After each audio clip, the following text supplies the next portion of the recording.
Hi friends, మన టీంలో చాలామంది చాలా రోజుల నుండి కాల్ చేసి కంటిన్యూగా అడుగుతున్న ఒకే ఒక ప్రశ్న. ఆ ప్రశ్నకి సరి అయిన పూర్తి వివరాలు తెలియనందువలన ఎవరికి కానీ రిప్లై ఇవ్వకుండా ఉన్నాను. అదేమంటే మైవి3 యాడ్స్ కంపెనీ మీద ఉన్న కేసు గురించి. ఆ కేసు గురించి ఇప్పుడు పూర్తి వివరాలతో ఒక వీడియో అయితే సమాజంలోకి వచ్చింది. ఆ వీడియోను పూర్తిగా చూసి వివరంగా తెలుసుకోండి. ఆ కేసు గురించి తెలుసుకునే ముందు మీతో కొన్ని విషయాలు చెప్పదలుచుకున్నాను.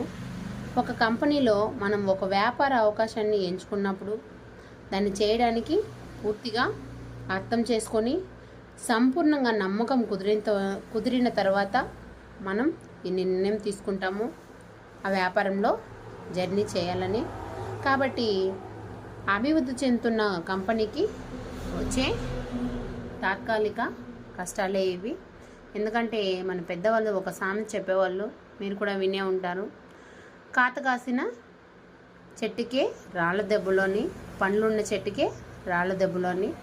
అలాగ మంచి దారిలో మంచి లక్ష్యాన్ని చేరుకోవడానికి ఒక స్టెప్ బై స్టెప్ అభివృద్ధి చెందుతున్న ఒక కంపెనీకి వచ్చే కష్టాలే ఇవన్నీ.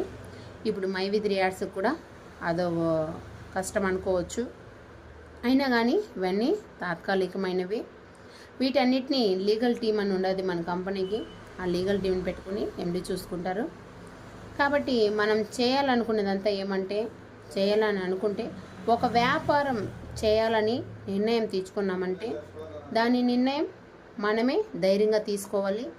ఎప్పుడు మనం మొదలు పెడతామో అప్పటి నుంచి మనకు ఆదాయం రావడం మొదలవుతుంది. కాబట్టి అప్గ్రేడ్ చేయాలని నిర్ణయం తీసుకొని వేచి ఉంటే మీ యొక్క ఆదాయం తగ్గుతుంది. కాబట్టి అప్గ్రేడ్ చేసిన వరకు మీకు బియ్యంకి అయితే ₹7 మాత్రమే వస్తుంది రోజుకి. లేదు బియ్యం నుండి GM, DM, CM అప్గ్రేడ్ చేయాలని నిర్ణయం తీసుకొని వేచి ఉన్నట్లయితే అప్గ్రేడ్ చేసుకోవచ్చు. కంపెనీ అయితే ఇప్పుడు అప్గ్రేడ్ చేయండి, అప్పుడు అప్గ్రేడ్ చేయండి అని ఎప్పుడు కానీ ఎవరికి కానీ చెప్పనే లేదు, చెప్పదు కూడా. కాబట్టి మీరు నిర్ణయం తీసుకున్నాక రోజు రోజుకు రావాల్సిన ఆదాయం నష్టమవుతుంది. కాబట్టి నిర్ణయం తీసుకొని వేచి ఉన్నట్లయితే అది ఒక విధంగా చూసినట్లయితే నష్టమే అవుతుంది. కాబట్టి మీరు అప్గ్రేడ్ ఇవ్వాలని నిర్ణయం తీసుకుని ఉంటే ఈరోజు ఏం జరుగుతుందో, రేపు ఏం జరుగుతుందో, తర్వాత ఏం జరుగుతుందో అని ఆలోచించకుండా అప్గ్రేడ్ ఇచ్చి దాని ప్రాసెస్ ఏమో ముగించి మీ సంపాదనను మొదలుపెట్టే వాళ్ళకి నా అభినందనలు. కంపెనీ యొక్క లక్ష్యాన్ని చేరుకోవడానికి ఏం చేయాలో అది ఖచ్చితంగా చేస్తుంది. ఈ వీడియోని పూర్తిగా చూడండి. పూర్తిగా చూసి కేసు వివరాలు అయితే పూర్తిగా మీకే తెలుస్తుంది. ఇక కేసు గురించి చూద్దాం. మైవి3 యాడ్స్ కంపెనీలో వ్యతిరేకంగా రీపిటిషన్ ఒక 2 మహిళలు ఇచ్చారు. ఆ వీడియో అయితే మీకు యూట్యూబ్లో కానీ షార్ట్స్లో కానీ వీడియోల రూపంలో కూడా వచ్చి ఉంటుంది, చూసే ఉంటారు అందరూ. వాళ్ళు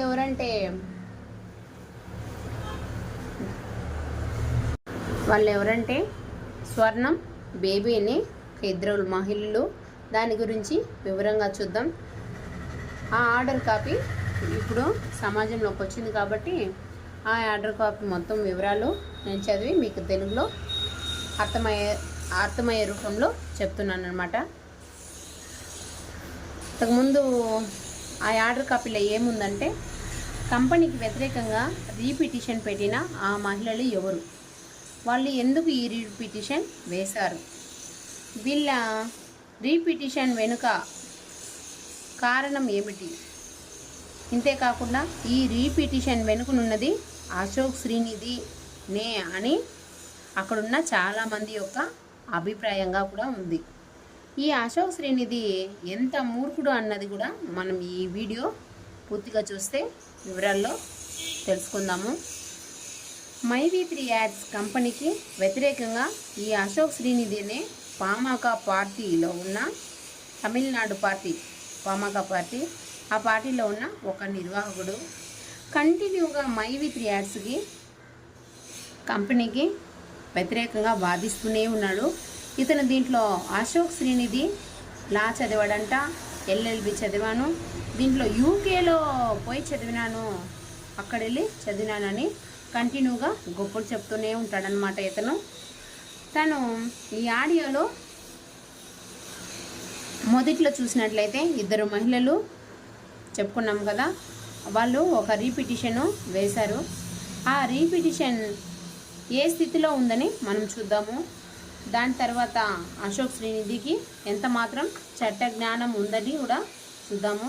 ఈ రీపిటిషన్లో ఎవరికి యొక్క బెంచ్లో ఈ రీపిటిషన్ వచ్చిందంటే మన జయచంద్రన్ జీ అనే ఒక న్యాయమూర్తి జడ్జి గారు టేబుల్కి వచ్చిందనమాట. ఆయన దీన్ని చూసి మొదట 2 రెడ్ పిటిషన్లు, తర్వాత 3 మెస్లినన్ పిటిషన్లు ఇచ్చారు.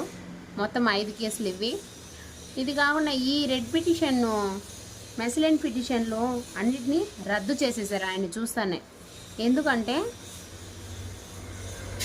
ఇది వేసింది చూసినట్లయితే స్వర్ణం, బేబీ అనే ఇద్దరు మహిళలు వేశారు.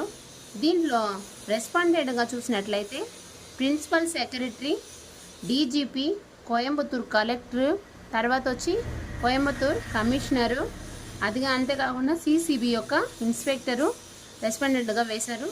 దీంట్లో ఎక్కడ కానీ మైవి 3 యాడ్స్ని రెస్పాండెంట్గా వేయనేలేదు. వీళ్ళనే కాకుండా సిబిఐని కూడా రెస్పాండెంట్గా వేశారు. వీళ్ళు అడిగిన కోరిక ఏమిటి, దీనికి వీళ్ళు ఎలా సిబిఐని వేయడం కుదురుతుందని తెలియదు నాకు. మొదట చూడాలి, వీళ్ళు సిబిఐని వేరే వేసినారు రీపిటిషన్కి రెస్పాండెంట్గా. ఇది ఎట్లా అంటే వీళ్ళు ఇచ్చింది ఎఫ్ఐఆర్ వచ్చి ఏమంటే క్రైమ్ నెంబర్ 3/2024 అని ఒక ఎఫ్ఐఆర్లో ఎఫ్ఐఆర్ 4/5 రెస్పాండెంట్ అయిన కమిషనర్ మరియు సిసిబి ఇన్స్పెక్టర్ అయిన వీటిని చెన్నై హైకోర్టుకి మూవ్ చేసినారు. వాళ్ళు సిబిఐకి ఇవ్వాలని చెన్నై హైకోర్టులో ఒక డైరెక్షన్ ఇవ్వాలని కోరినట్లు ఆ ఫైల్లో ఉందన్నమాట.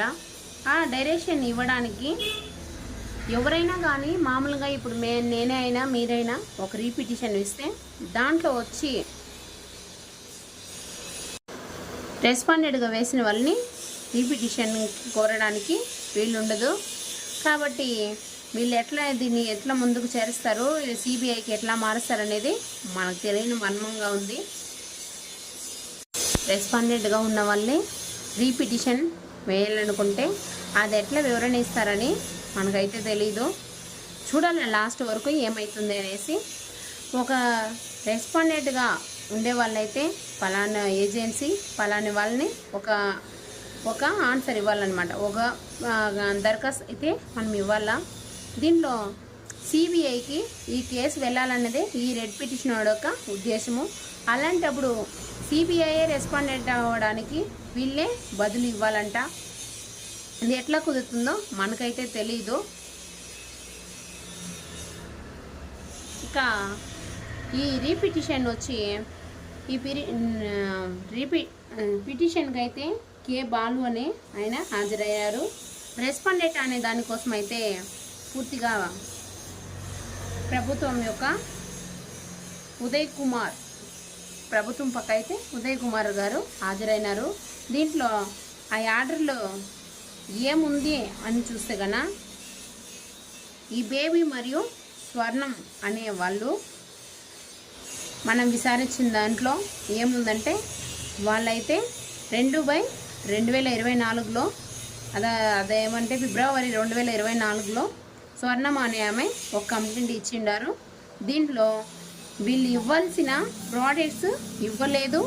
యాప్లోకి వెళ్ళి చూసినట్లయితే కొరియర్ అని ఉంది, కానీ వీళ్ళు ప్రోడక్ట్స్ అయితే ఇవ్వనే లేదు అని కంప్లైంట్లో ఫైల్ చేసి ఉన్నారు. ఒక వార్త వచ్చినట్లు మనకు సమాచారం అందిందనమాట.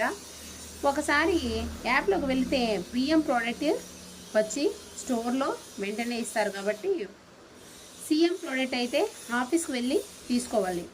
అదే కదా మనకు ఆ యాప్లో వచ్చి ప్రాసెస్ అదే. ఎందుకు అలా పెట్టారంటే ఒకసారి వాళ్ళ ఆఫీస్కో స్టోర్కో వెళ్తే కానీ చాలా కొత్త విషయాలు కంపెనీ గురించి కొత్త అప్డేట్లు ఏమొస్తాయి, ఏముండదు, ఏం అని తెలుసుకోవడానికి ఒక రకమైన సందేహాలు అన్నీ కానీ తెలుసుకోవడానికి అవగాహన వస్తుంది కాబట్టి అలా పెట్టారు. అది అర్థం కాకుండా ప్రోడక్ట్ ఇవ్వలేదని వాళ్ళు కంప్లైంట్ అయితే ఫైల్ చేసిండారు.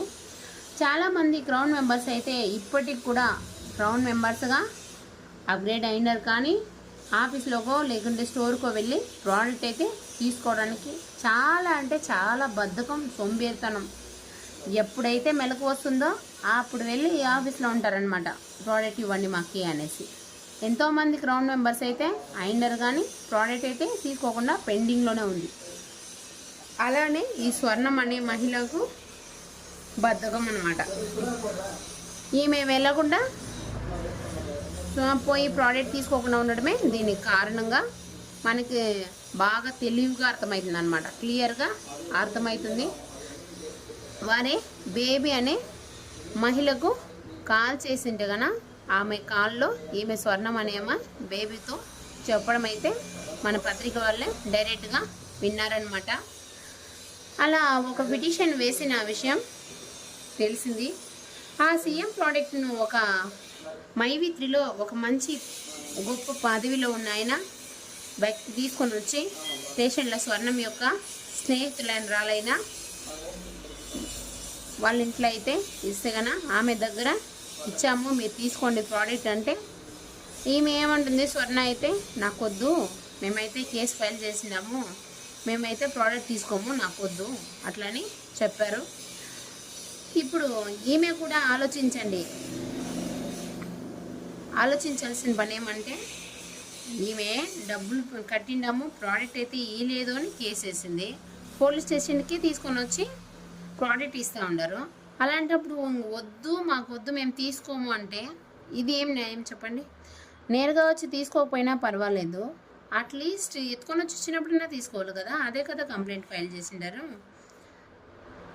మరి ఆమె మేము ఇవ్వమని చెప్పారు, యాప్లో లేదు, కొరియర్ అని చెప్పినారు, కేసు అయితే ప్రోడక్ట్ ఇవ్వలేదు అని కేసు ఇచ్చినారు. మరి కాల్ చేసినట్లయితే ప్రోడక్ట్ తీసుకోమని చెప్పినాను, ఆమె పోయి తీసుకోలేదు ఆఫీస్కి. మరి ఈ పిటిషన్లో ఉండేదే అదే కదా.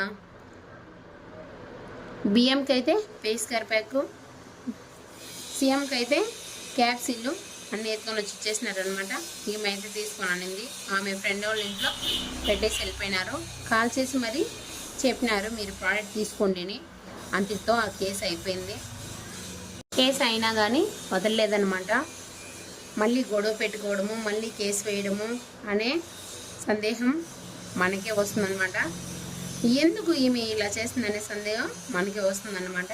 ఎందుకంటే ప్రోడక్ట్ ఇవ్వాలని కంప్లైంట్ ఇచ్చింది, ప్రోడక్ట్ ఇచ్చింది అయిపోయింది, మళ్ళీ కేసు పెట్టుకోవడం, మళ్ళీ కేసు వేయడం ఎందుకు చెప్పండి? ఈ కేసుని జూన్ 4వ తేదీ హైకోర్టుకు అయితే ఒక పిటిషన్ వేశారు, బిజినెస్ పిటిషన్ వేశారని. ఎందుకంటే కేసు సిబిఐకి మార్చమని డైరెక్షన్ అడుగుతున్నారు. కేసు ముగిసింది కదా. వీళ్ళు బాధ ఏమంటే వసూలు కావాలని వసూలు ఇవ్వలేదని కేసు ఇచ్చారు. ఇచ్చిందే అయిపోయింది, వసూలు తీసుకునిందే అయిపోయింది, ఇంకెందుకు మళ్ళీ రిపిటిషనా చెప్పండి? సిబిఐ ఇస్తే మాత్రము వాళ్ళు ఏమన్నా వాళ్ళ ఇంటికి ఎత్తుకొని వచ్చి ఇచ్చేయబోతారా ఏమే? ఇవంతా తెలియకుండా సిబిఐ అయితే జూన్ 4వ తేదీ కంప్లైంట్ అయితే ఇచ్చారు.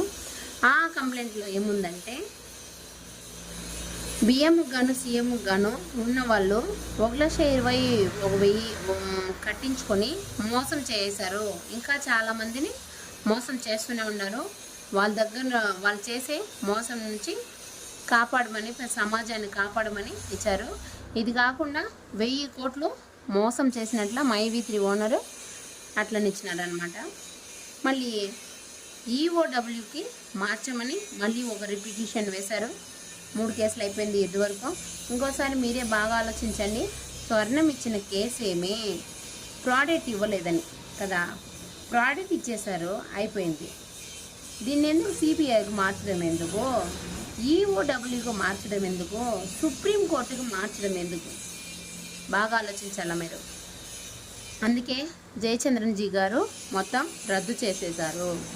ఈయన అశోక్ శ్రీనిధి ఎల్ఎల్బి చదివాను అంటే ఎక్కడో ఆంధ్రాలోనో లేకుంటే తమిళనాడులోనో చదివింటారనుకుంటే, ఒక పత్రిక చదివాను, అతను యూకేలో చదివాడంట.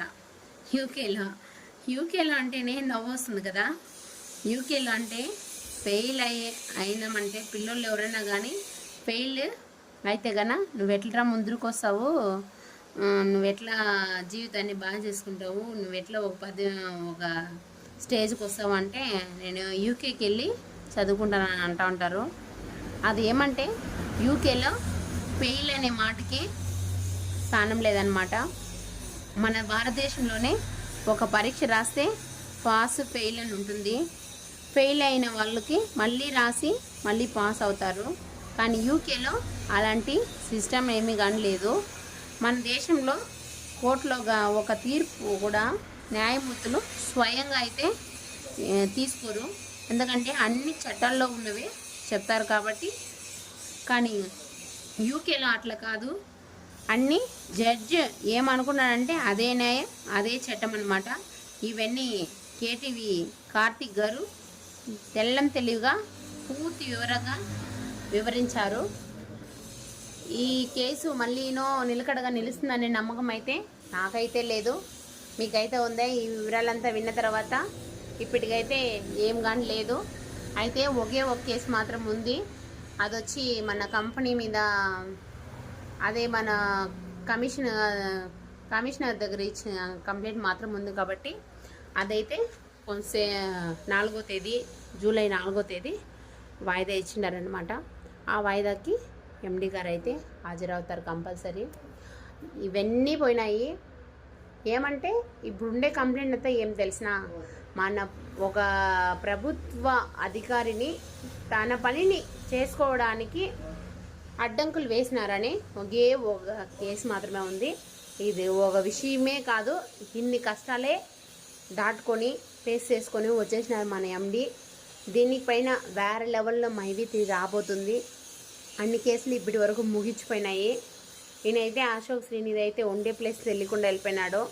ఎందుకంటే 100 కోట్లు అడిగి తగులుకున్నాడు. మన ఏం చెప్పేది, కోయంబత్తూరులో ఉన్న ఒక ఆఫీస్కి వచ్చి ఒక అధికారి ఒక మంచి ప్లేస్లో ఉన్న ఆయన దగ్గర 100 కోట్ల మిమ్మల్ని అడిగి బాగా తగులుకున్నాడు అనమాట. కాబట్టి ఆయన ఉన్న జాగా తెలియకుండా వెళ్ళిపోయినారు. ఇవన్నీ వచ్చి మన జయచంద్రన్ గారు కొట్టి రద్దు చేసి పారేశారు. కాబట్టి ఏం కేసులు లేవు. వచ్చే వాళ్ళు అప్గ్రేడ్ చేసుకునే వాళ్ళు చేసుకోండి, ఎవరికి కానీ బలింత్రం ఏం లేదు. మీ ఇష్టం. వచ్చే వాళ్ళకి అభినందనలు. దీనిపైన నిర్ణయం తీసుకొని వేచి ఉండే వాళ్ళకి రేపటి ఇంకనో మొన్నటిని ఇంకనో మీ సంపాదనను మొదలుపెట్టే వాళ్ళకి మరొకసారి అభినందనలు తెలియజేసుకుంటూ ఈ కేసు వివరాలు ఇంతటితో ముగిస్తున్నాను. జై హింద్.